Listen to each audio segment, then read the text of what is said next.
Zindaba zeJikijiki FM neYellow Body. Esiphambili kwezamanje iginqike endleleni i-ambulensi abeyizolanda uMakirimfu udadwa bomgxomfuyi odle i-Retex ebabayo. uMakirimfu uthi isizathu sokudla i-Retex kade efuna ukubulala izikelemu nama-germs ngaphakathi. Lihlehlisiwe icala lomlisa onguSikhuzinja Siginyinsi okusolakala ukuthi nguyena ophuze ivinika yase-restaurant egcwele u-5 litre wayiqeda. Ivele yavutha ngenkathi iginqika i-ambulensi ebeyizolanda uMakirimfu. Izicimamlilo zithe uma zifika zizocima i-ambulensi evuthayo zathola abasebenzi base-ambulensini bejayiva bejabulela ukuthi sebezothola umhlalaphansi ngoba seyiginqikile i-ambulensi. Amaphoyisa wona afike afutha umlilo ngethiyagesi kwaxhilwa izintatheli zakhwehlela zasuza intuthu. Izintatheli bese zixhiliwe ithiyagesi zona zihanjiswe esibhedlela ziyolashwa zilayishwe ebhaleni. Nakhona zafika esibhedlela kuvaliwe amanesi nodokotela beselivini. Kirimfu odle i-Retex kubonakale ukuthi ayifiki i-ambulensi wagitshizwa ehashini wahanjiswa enyangeni. Inyanga ifike yathi akaye ekhaya bafike bamphuzisa u2 litha kapetroli bese ebhema usikilidi weshumi ngaleso sikhathi.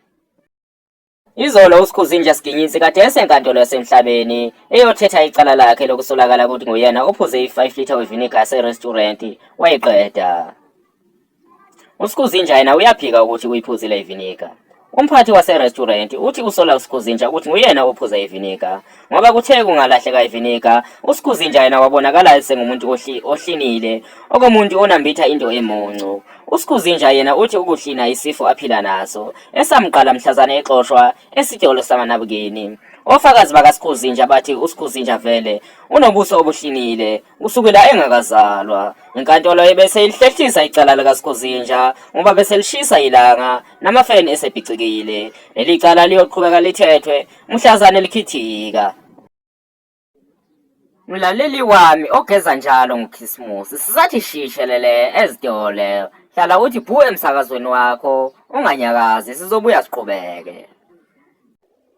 Hey, uthi bekwazi ukuthi lehlile igunya laseQuphulutu supermarket.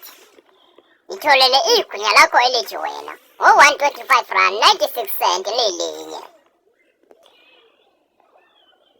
Igunya laseQuphulutu supermarket linamandla okukazanele ephuma ngenkani emkipitweni.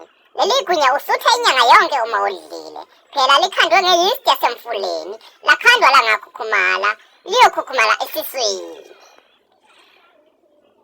Leli gunya ulidla namhlanje, uyendlini encane ukhiphe uhafu walo. Uhafu walo usale ngaphakathi, usale ukhukhumala. Ulidle kusasa, uyendlini encane ukhiphe uhafu walo. Uhafu walo usale ngaphakathi, usale ukhukhumala. Nakusasa kanjalo naphambi kwakusasa kanjalo kuyoze kuphele izinsuku ezingu-30. Quphulutu supermarket #yonga imali yokudla xhegu. Yigunya wasuza umama ona 10 years emadadeni.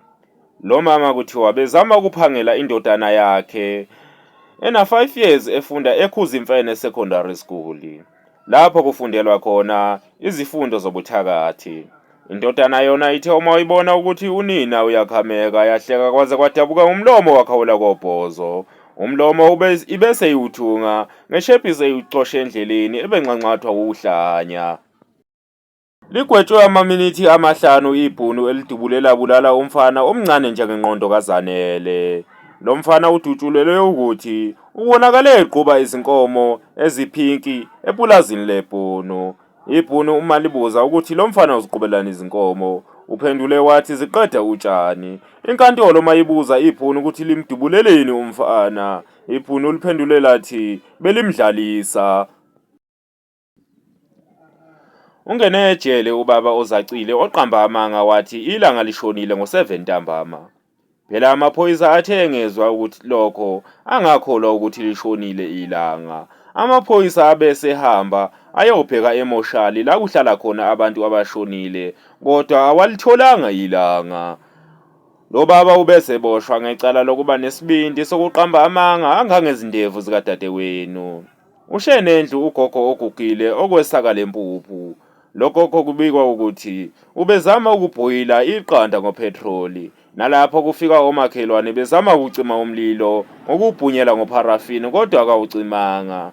Kunalokho uvuthe kakhulu, washisa isibhakabhaka kwaqathaka uSathane nemfologo yakhe.